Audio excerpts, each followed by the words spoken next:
students, welcome to our channel. ఈ రోజు వీడియోలో మనం 10th class maths chapter 9 some applications of trigonometry example 6 గురించి నేర్చుకుంటున్నాం. ఈ చాప్టర్ లో ఉన్న all exercises videos, example videos and ఈ చాప్టర్ ఇంట్రడక్షన్ వీడియో ఈ వీడియో లాస్ట్ లో మీకు ప్లేలిస్ట్ డిస్ప్లే అవుతుంది, చెక్ చేసుకోవచ్చు. సో ఎగ్జాంపుల్ 6 చూడండి, నేను డయాగ్రామ్ చూపిస్తే ఎక్స్ప్లెయిన్ చేస్తాను. సో ఇక్కడ మనకి multi storied building and tall building 2 buildings ఉన్నాయి అని చెప్తున్నారు. టాల్ బిల్డింగ్ హైట్ వచ్చేసరికి మనకి 8 మీటర్స్ అని చెప్తున్నారు. ఇక్కడ మెయిన్ మనకి మల్టీ స్టోర్డ్ బిల్డింగ్ ఏదైతే ఉందో దాని టాప్ ప్లేస్ నుంచి టాల్ బిల్డింగ్ టాప్ ప్లేస్ని చూసినప్పుడు అక్కడ మనకి యాంగిల్ అనేది 30 degrees వస్తుంది అని చెప్తున్నారు. సో ఎప్పుడైనా కానీ మీరు యాంగిల్స్ చూసేటప్పుడు మీ ఐకి స్ట్రైట్గా ఒక లైన్ వస్తుంది. అండ్ ఇక్కడ వచ్చేసరికి మనము ఈ టాల్ బిల్డింగ్ ఏదైతే ఉందో ఈ టాల్ బిల్డింగ్ హైట్ అనేది తక్కువగా ఉంది కాబట్టి సో ఇక్కడ మనకి యాంగిల్ అనేది డిప్రెషన్ వస్తుంది. సో మన ఐకి అండ్ ఈ బిల్డింగ్ టాప్ ప్లేస్కి ఇక్కడ మధ్యలో వచ్చే యాంగిల్ వచ్చేసరికి 30 degrees. సేమ్ ఇదే మనము మల్టీ స్టోర్డ్ బిల్డింగ్ నుంచి టాల్ బిల్డింగ్ బాటమ్ ప్లేస్ని చూసినట్లయితే అంటే ఎర్త్ ప్లేస్ని చూసినట్లయితే ఇక్కడ మనకి యాంగిల్ వచ్చేసరికి 45 degrees వస్తుంది. ఇక్కడ మనము ఈ బిల్డింగ్కి నేమ్స్ ఇచ్చేద్దాము. టాల్ బిల్డింగ్ వచ్చేసరికి మనం ఏబి అని తీసుకుందాము అండ్ మల్టీ స్టోర్డ్ బిల్డింగ్ వచ్చేసరికి పీసీ అని తీసుకుందాము. మనం ఏం ఫైండ్ అవుట్ చేయాలంటే find the height of the multi storied building and the distance between 2 buildings. ఇక్కడ మనము మల్టీ స్టోర్డ్ బిల్డింగ్ హైట్ని ఫైండ్ అవుట్ చేయాలి, అంటే ఇక్కడ మనం పీసీని ఫైండ్ అవుట్ చేయాలి అండ్ ఈ 2 బిల్డింగ్కి డిస్టెన్స్ ఎంత ఉంది అంటే ఏసీని కూడా మనం ఫైండ్ అవుట్ చేయాలి. ఇప్పుడు మనము ఈ పీసీ మీద డి అనే పాయింట్ తీసుకున్నట్లయితే బి నుంచి డి పాయింట్ వరకు ఒక లైన్ని డ్రా చేస్తే బీడి అండ్ ఏసీ వచ్చేసరికి మనకి ప్యారలల్ లైన్స్ అవుతాయి అండ్ ఏబి అండ్ డిసి కూడా మనకి ప్యారలల్ లైన్స్ అవుతాయి. సో ఇప్పుడు మనకి ఈ డయాగ్రామ్ వచ్చేసరికి సేమ్ టెక్స్ట్ బుక్లో చూపించినట్లుగానే ఉంటుంది. సో సొల్యూషన్ చూడండి. ఫస్ట్ చూడండి, let multi storied building PC. ఈ మల్టీ స్టోర్డ్ బిల్డింగ్ నేను పీసీ అని తీసుకుంటున్నాను.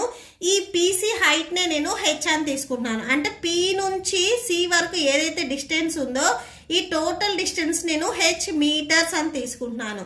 And same the distance between 2 buildings ఏసీబి డి మీటర్స్. ఏ నుంచి సి వరకు ఈ 2 బిల్డింగ్ డిస్టెన్స్ నేను డి మీటర్స్ అని తీసుకుంటున్నాను. ఇక్కడ మనం ఫైండ్ అవుట్ చేయాల్సింది పీసీ మల్టీ స్టోర్డ్ బిల్డింగ్ వచ్చేసరికి హైట్ అండ్ ఈ 2 బిల్డింగ్ కి డిస్టెన్స్ ఎంత ఉంది అనేది ఫైండ్ అవుట్ చేయాలి. అంటే మనం టోటల్ గా హెచ్ అండ్ డి వాల్యూస్ ని ఫైండ్ అవుట్ చేస్తే సరిపోతుంది.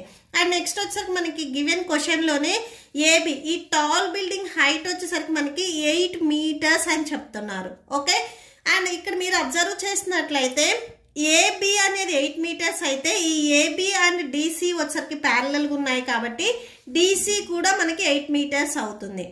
ఏసీ అనేది డి మీటర్స్ అయితే బీడి అండ్ ఏసీ ప్యారలల్గా ఉన్నాయి కాబట్టి సో ఈ బీడి కూడా మనకి డి మీటర్స్ అవుతుంది. ఓకే, సో ఇక్కడ రాసేసుకోండి హియర్ పీసీ. సో ఫస్ట్ మనము పి నుంచి సి వరకు ఈ డిస్టెన్స్ని హెచ్ మీటర్స్ అని తీసుకున్నాము. So H meters and AC equal to BD equal to D meters and next AB equal to CD, AB equal to CD or DC that equal to 8 meters. Okay, so next చూడండి, P నుంచి C వరకు ఈ distance అనేది నేను H తీసుకున్నాను. But ఇక్కడ AB and DC parallel ఉన్నాయి కాబట్టి ఇది 8 మీటర్స్ ఉంటే ఇది కూడా 8 మీటర్స్ ఉంటుంది. సో ఇప్పుడు మనకి పీడి ఎలా వస్తుందంటే టోటల్ హెచ్ మీటర్స్ లో నుంచి ఈ 8 మీటర్స్ ని సబ్ట్రాక్షన్ చేస్తే మనకి రిమైనింగ్ పీడి వస్తుంది. ఇక్కడ మెయిన్ చూడండి, టోటల్ మీకు పి నుంచి సి వరకు ఈ డిస్టెన్స్ అనేది నేను హెచ్ మీటర్స్ అని తీసుకున్నాను. సో ఇప్పుడు ఈ టోటల్ డిస్టెన్స్ లో నుంచి ఈ డిస్టెన్స్ ని మీరు తీసేసినట్లయితే రిమైనింగ్ ఈ డిస్టెన్స్ వచ్చేస్తుంది. అంటే హెచ్ మైనస్ 8 వేయాలి. ఓకే, సో నెక్స్ట్ చూడండి PC minus DC. So total పీసీలో నుంచి డిసిని సబ్ట్రాక్షన్ చేస్తే మనకి పీడి వస్తుంది. సో పీసీ హెచ్ కదా, హెచ్ మైనస్ డిసి వచ్చేసరికి మనకి ఇక్కడ 8, H minus 8 that equal to PD. Okay, so therefore అని ఇక్కడ ఒకసారి రాసుకోండి, PD equal to H minus 8 meters. And next మీరు ఇక్కడ డయాగ్రామ్ లో అబ్జర్వ్ చేసినట్లయితే ఇక్కడ ఉన్న PQ అండ్ BD ఇవి వచ్చేసరికి మనకి ప్యారలల్ లైన్స్ అవుతాయి. సో ఇక్కడ చూడండి, ఈ పీక్యూ ఈ లైన్ అండ్ బీడి ఈ లైన్ వచ్చేసరికి మనకి ప్యారలల్ లైన్స్, ఈ 2 లైన్స్ ప్యారలల్ లైన్స్ అవుతాయి. ఫస్ట్ ఇక్కడ మనకి పీబీ ఈ లైన్ వచ్చేసరికి మనకి ట్రాన్స్వర్సల్ లైన్ అవుతుంది. సో మీరు ఈ సెకండ్ లైన్ ని చూడొద్దు, first PQ and BD and PB వీటిని మాత్రమే అబ్జర్వ్ చేయండి. సో పీక్యూ అండ్ బీడి వచ్చేసరికి మనకి ప్యారలల్ లైన్స్ అవుతాయి అండ్ ఈ పీబీ వచ్చేసరికి మనకి ట్రాన్స్వర్సల్ లైన్ అవుతుంది. సో ఎప్పుడైతే ఇక్కడ మనకి ట్రాన్స్వర్సల్ లైన్ వచ్చిందో ఇక్కడ ఆల్టర్నేటివ్ ఇంటీరియర్ యాంగిల్స్ అనేవి మనకి ఈక్వల్ అవుతాయి. అంటే ఈ యాంగిల్ అనేది మీకు 30 degrees ఉంటే ఇక్కడ బి నుంచి డి వరకు, సో ఇక్కడ ఉండే యాంగిల్ కూడా మనకి 30 degrees ఉంటుంది. ఇవే ఇక్కడ నేను డయాగ్రామ్ సపరేట్గా చూపిస్తే ఎక్స్ప్లెయిన్ చేస్తున్నాను. సో ఇప్పుడు మెయిన్ డయాగ్రామ్ నుంచి జస్ట్ ఈ పార్ట్ ని కనుక మీరు కట్ చేసినట్లయితే సో మీకు ఇలా ఉంటుంది. సో ఇక్కడ చూడండి, ఈ బీడి అండ్ ఇక్కడ పీక్యూ లైన్స్ ఇవి రెండు వచ్చేసరికి మనకి ప్యారలల్ లైన్స్ అవుతాయి అండ్ ఈ పీబీ వచ్చేసరికి మనకి ట్రాన్స్వర్సల్ అవుతుంది. ఇక్కడ ఎప్పుడైతే మీకు ట్రాన్స్వర్సల్ లైన్ వచ్చిందో ఇక్కడ ఉండే యాంగిల్ వచ్చేసరికి మనకి ఆల్టర్నేటివ్ ఇంటీరియర్ యాంగిల్స్ అవుతాయి. ఆల్టర్నేటివ్ ఇంటీరియర్ యాంగిల్స్ మనకి ఈక్వల్ అవుతాయి కాబట్టి ఇది 30 degrees ఉంటే ఈ యాంగిల్ కూడా మనకి 30 degrees ఉంటుంది. ఓకే, సో ఇది మెయిన్ ఇంపార్టెంట్. సో నెక్స్ట్ ఇక్కడ రాసుకోండి, from the figure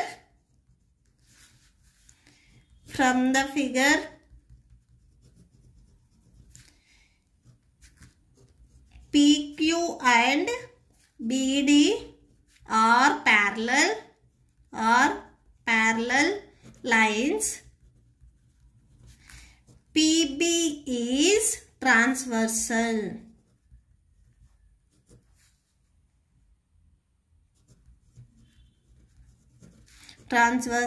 Lines. Okay, so transversal lines వచ్చాయి కాబట్టి సో యాంగిల్ QPB ఇక్కడ మీకు మిడిల్లో ఆల్ఫాబెట్ P ఉంది, అంటే P దగ్గర ఉండే యాంగిల్ మనం చెప్తున్నాము. QPB equal to angle PBD. అంటే B దగ్గర ఉండే యాంగిల్ మనకి 30 degrees. ఇవి రెండు ఈక్వల్ అవుతాయి. సో ఎలా ఈక్వల్ అయ్యాయి అంటే ఇక్కడ మీరు సిన్స్ పాయింట్ రాసుకోండి, alternative interior angles. Okay, so next చూడండి, ఇక్కడ మెయిన్ డయాగ్రామ్ నుంచి ఈ పీక్యూ అండ్ ఏసీ ఈ ఏపీ ఈ లైన్ ని మాత్రమే తీసుకోండి. ఏపీ లైన్ కి వచ్చేసరికి మనకి angle 45 degrees.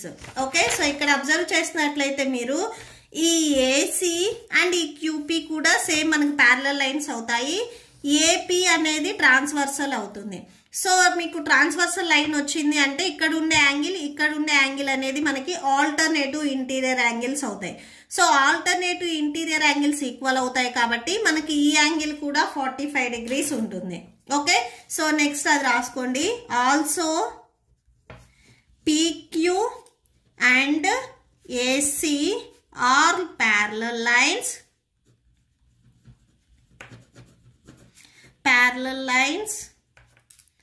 PAB transversal lines.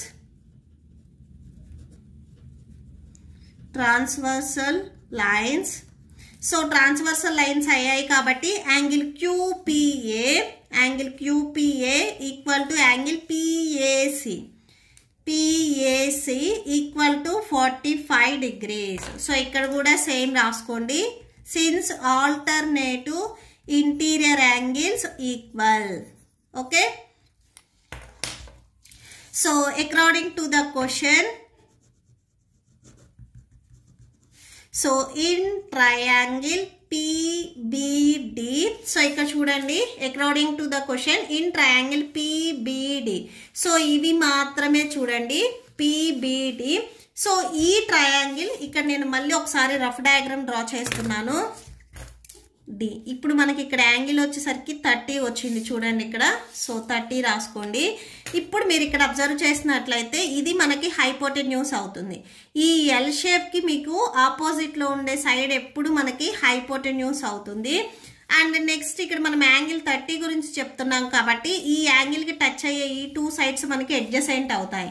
ఇది ఆల్రెడీ నేను హైపోటెన్యూస్ చెప్పాను కాబట్టి ఇది అడ్జసెంట్ అవుతుంది, ఇది ఆపోజిట్ అవుతుంది. Okay, so in triangle PBD, so ఈ ట్రయాంగిల్లో tan మాత్రమే మీరు తీసుకోవాలి. సైన్ కానీ కాస్ కానీ తీసుకుంటే మీకు వాల్యూస్ అనేవి రావు. ఓకే, సో tan ఇక్కడ మనకి యాంగిల్ వచ్చేసరికి 30 degrees కదా, సో tan 30 degrees. tan కి ఫార్ములా ఏంటిది? Opposite by adjacent. ఆపోజిట్ ఇక్కడ మనకి పీడి బై అడ్జసెంట్ వచ్చేసరికి బీడి. మీకు డౌట్ ఉంటే ఇక్కడ రాసుకోండి ఆపోజిట్ బై అడ్జసెంట్ అని just. Okay, so tan 30 degrees value 1/√3. మీకు రేషియోస్ టేబుల్ ఇచ్చారు కదా, దాంట్లో మీరు tan 30 చూసినట్లయితే 1/√3 వస్తుంది. దట్ ఈక్వల్ టు పీడీని ఇక్కడ మనం ఆల్రెడీ స్టార్టింగ్ లో రాసుకున్నాము. పీడీ ఈక్వల్ టు h-8 అని. ఓకే, సో h-8 బై బీడీని ఇక్కడ స్టార్టింగ్ లో రాసుకున్నాం చూడండి. BD and AC equal BD D meters. So D అని రాసుకోండి ఇక్కడ. డి సేమ్ మనకి ఫ్రాక్షన్స్ వచ్చాయి కాబట్టి క్రాస్ మల్టిప్లికేషన్ చేయండి. 1 into d d అవుతుంది. So that equal to √3 into h-8 అవుతుంది. Okay, so d equal to √3 into h-8. దీనికి మీరు ఈక్వేషన్ నెంబర్ 1 ఇవ్వండి. నెక్స్ట్ ఇక్కడ ఇంకొక ట్రయాంగిల్ ఉంది కదా, ట్రయాంగిల్ పిఏసి. నెక్స్ట్ ఇది తీసుకుందాము, రాసుకోండి. ఇన్ ట్రయాంగిల్ పిఏసి, సో ఇక్కడ మనకి యాంగిల్ వచ్చేసరికి 45 degrees. So tan 45 degrees. Okay, so ఈ ఎల్ షేప్ కి ఆపోజిట్ లో ఉండేది ఇది హైపోటెన్యూస్. ఈ యాంగిల్ కి టచ్ అయ్యే సైడ్ వచ్చేసరికి మనకి అడ్జసెంట్ అండ్ రిమైనింగ్ వచ్చేసరికి opposite. Okay, so tan 45 equal to, so formula opposite by adjacent. Opposite PC by adjacent AC. So tan 45 value 1 that equal to PC. ఈ పీసీని మనం స్టార్టింగ్ లో ఇక్కడ రాసుకున్నాం చూడండి. PC equal to h metres అని రాసుకున్నాం. అంటే పీసీ వాల్యూ h కి ఈక్వల్ అవుతుంది అని తీసుకున్నాము. అండ్ ఏసీ చూడండి, ఏసీ అండ్ బీడీ ఈక్వల్, ఇవి డి మీటర్స్ అని తీసుకున్నాం. సో బై డి రాసుకోండి. ఈ డి డినామినేటర్ లో ఉంది, ఇది మీరు ట్రాన్స్పోజ్ చేసుకుంటే మల్టిప్లికేషన్ లోకి వెళ్తుంది. 1 into d d అవుతుంది. So D equal to h. దీనికి మీరు ఈక్వేషన్ నెంబర్ 2 ఇవ్వండి. సో పుట్ డి వాల్యూ, ఇప్పుడు మనకి ఏదైతే డి వచ్చిందో ఈ డి వాల్యూని ఇన్ ఈక్వేషన్ నెంబర్ 1 లో సబ్స్టిట్యూట్ చేసుకుందాం. ఓకే, సో ఈక్వేషన్ నెంబర్ 1 ఏమి తీసుకున్నాం ఇక్కడ మనం? D equal to √3 into h-8. Next అది రాసుకోండి. D equal to √3 into h-8. So ఇప్పుడు మనకి డి వాల్యూ h కి ఈక్వల్ అయింది కాబట్టి డి ప్లేస్ లో మనం h రాసుకుందాము. √3 into h-8. నెక్స్ట్ చూడండి, √3 అనేది మీకు ఇక్కడ h కి అండ్ 8 కి రెండిటికి మల్టిప్లై అవుతుంది. సో మల్టిప్లై చేయండి. √3 into h √3h minus 8 into √3 8 √3 అవుతుంది. సో అది రాసేసుకోండి. ఓకే, సో నెక్స్ట్ చూడండి, h వాల్యూస్ ని వన్ సైడ్ రాసుకోండి. h మైనస్ √3h ఇక్కడ మీకు ప్లస్ లో ఉంది, ఇది ట్రాన్స్పోజ్ చేసుకుంటే మైనస్ లోకి వెళ్తుంది. That equal to right side లో మీకు -8 √3 ఉంది. బోత్ సైడ్స్ మనం మైనస్ ని క్యాన్సిల్ చేయాలి అంటే ఈ లెఫ్ట్ సైడ్ కూడా మనం మైనస్ ని కామన్ తీయాలి. ఎప్పుడైతే మీరు మైనస్ ని కామన్ తీస్తున్నారో ఏవైతే మీకు పాజిటివ్ టర్మ్స్ ఉన్నాయో అవి నెగిటివ్ లోకి వెళ్ళిపోతాయి, నెగిటివ్ టర్మ్స్ పాజిటివ్ లోకి వచ్చేస్తాయి. ఓకే, సో అంటే ఇక్కడ మీకు h అనేది ప్లస్ లో ఉంది. సో మనం మైనస్ ని కామన్ తీసాం కాబట్టి ఇప్పుడు మైనస్ లోకి వెళ్తుంది. అండ్ మైనస్ √3h ఇక్కడ మైనస్ లో ఉంది, ఈ మైనస్ ని కామన్ తీసాం కాబట్టి ఇది ప్లస్ లోకి వస్తుంది. ఓకే, ఇన్ కేస్ మీకు డౌట్ ఉంటే minus into √3h minus √3h minus into minus plus h మీకు ఎబో స్టెప్పే వచ్చేస్తుంది. సో మీకు రైట్ సైడ్ లో ఏదైతే వాల్యూ ఉందో అది యాస్టీస్ గా రాసుకోండి. సో ఇక్కడ మీకు మైనస్ ఉంది, ఇక్కడ మైనస్ ఉంది, బోత్ సైడ్స్ మైనస్ ఉంది కాబట్టి క్యాన్సిల్ చేయండి. సో క్యాన్సిల్ చేస్తే √3h minus h equal to 8 √3 అవుతుంది. ఓకే, సో నెక్స్ట్ ఇక్కడ ఈ 2 టర్మ్స్ లో h కామన్ ఉంది కాబట్టి h ని కామన్ తీయండి. √3 మైనస్ 1 ఇంటూ హెచ్ అవుతుంది. ఇక్కడ హెచ్ సింగిల్గా ఉంది, హెచ్ని అవుట్ సైడ్ రాస్తే ఇక్కడ 1 ఉంటుంది. సో 8√3 అవుతుంది. సో హెచ్ ఈక్వల్ టు హెచ్కి మల్టిప్లికేషన్లో √3 మైనస్ 1 ఉంది, ఇది ట్రాన్స్పోజ్ చేసుకున్నట్లయితే డినామినేటర్లోకి వెళ్తుంది. సో √3 మైనస్ 1 వస్తుంది. ఇప్పుడు ఏదైతే డినామినేటర్లో వాల్యూ ఉందో దీన్ని మనము రేషనలైజ్ చేద్దాము. ఇక్కడ √3 మైనస్ 1 ఉంది కదా, మనం √3 ప్లస్ 1 తీసుకొని న్యూమరేటర్ అండ్ డినామినేటర్ని మల్టిప్లై చేయాలి. ఓకే, ఎందుకంటే ఇక్కడ మనము డినామినేటర్ని రేషనలైజ్ చేస్తున్నాం కాబట్టి నెగిటివ్ ఉంటే పాజిటివ్, పాజిటివ్ ఉంటే నెగిటివ్లో తీసుకొని మనం మల్టిప్లై చేసుకోవాలి. ఓకే, సో నెక్స్ట్ చూడండి, rationalising the denominator.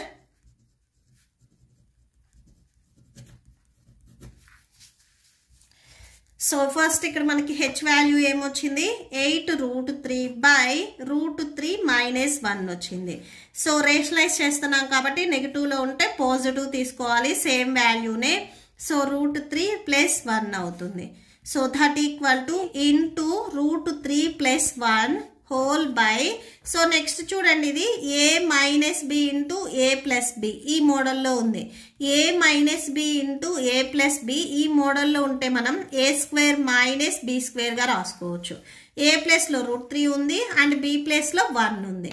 So √3 A square కదా, √3 square minus B square, B value 1 square. Okay, so ఇది మీరు A square minus B square ఈ మోడల్లో రాసుకున్నారు. స్క్వేర్ అండ్ రూట్ క్యాన్సిల్ అవుతుంది. That equal to 8√3 into √3 plus 1 by. So 1 square value 1 అవుతుంది. So 3 మైనస్ 1. So next చూడండి, 8√3 అనేది ఈ బ్రాకెట్లో ఉన్న 2 టర్మ్స్కి మల్టిప్లై అవుతుంది. సో అంటే 8√3 ఇంటూ √3 ప్లస్ 8√3 ఇంటూ 1 8√3 బై 3 మైనస్ 1 2 వచ్చేస్తుంది. So 8√3 into √3. సో ఇక్కడ చూడండి, √3 ఇంటూ √3 √3 స్క్వేర్ అవుతుంది. సేమ్ టర్మ్స్ మనం 2 టైమ్స్ మల్టిప్లై చేస్తున్నాం కాబట్టి స్క్వేర్ వస్తుంది. స్క్వేర్ అండ్ రూట్ క్యాన్సిల్ 3 అంటే √3 ఇంటూ √3ని మీరు మల్టిప్లై చేస్తే 3 వస్తుంది. So into 3 plus 8√3 by 2. So 8 3s 24 plus 8√3 by 2. So H equal to ఇక్కడ ఉన్న 2, ఇక్కడ మీకు ఏదైతే న్యూమరేటర్లో 2 టర్మ్స్ ఉన్నాయో ఆ 2 టర్మ్స్కి అప్లై అవుతుంది. సో అంటే 24/2 ప్లస్ 8√3 బై 2 అవుతుంది. So 2 1s 2 12s 24, 2 1s 2 4s 8. So H equal to 12 plus 4√3 వచ్చేస్తుంది. So therefore H equal to, మీరు ఈ 2 టర్మ్స్ నుంచి 4ని కామన్ తీయొచ్చు. సో కామన్ తీస్తే 4 3s 12, ఇక్కడ ఉన్న 4 ఆల్రెడీ మనం అవుట్ సైడ్ రాసాం కాబట్టి √3 వస్తుంది. సో ఇక్కడ ఒకసారి కన్క్లూడ్ చేయండి లాస్ట్లో. The height of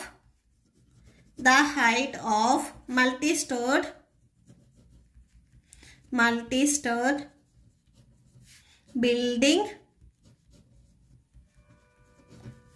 H value ఇప్పుడు మనకి 4 ఇంటూ 3 ప్లస్ √3 వచ్చింది కదా, సో అది రాసేసుకోండి. అండ్ నెక్స్ట్ మనం ఏం ఫైండ్ అవుట్ చేయాలి అంటే ఇక్కడ ఉన్న 2 బిల్డింగ్స్కి డిస్టెన్స్ని ఫైండ్ అవుట్ చేయాలి. అంటే ఇప్పుడు మనం పీసీ హెచ్ వాల్యూని మనం పీసీకి ఈక్వల్ అవుతుంది అని తీసుకున్నాం కాబట్టి, సో ఏదైతే మల్టీ స్టేర్డ్ బిల్డింగ్ ఉందో హైట్ని ఫైండ్ అవుట్ చేసాం. నెక్స్ట్ ఈ 2 బిల్డింగ్స్కి మనం డిస్టెన్స్ని ఫైండ్ అవుట్ చేయాలి, అంటే డి వాల్యూని ఫైండ్ అవుట్ చేయాలి. ఇప్పుడు మీకు ఏదైతే హెచ్ వాల్యూ వచ్చిందో ఈ హెచ్ వాల్యూని ఇక్కడ మీరు ఈక్వేషన్ నెంబర్ 2 తీసుకున్నారు చూడండి. సో దీంట్లో సబ్స్టిట్యూట్ చేయాలి. డి అండ్ హెచ్ ఈక్వల్ కాబట్టి, so H value 4 into 3 plus √3 కాబట్టి డి వాల్యూ కూడా సేమే అవుతుంది, ఎందుకంటే మీకు D and H values equal కాబట్టి. ఓకే, సో ఇక్కడ రాసుకోండి. From equation 2 d equal to H. So d equal to H value మనకి 4 3 ప్లస్ √3 వచ్చింది. So therefore the distance between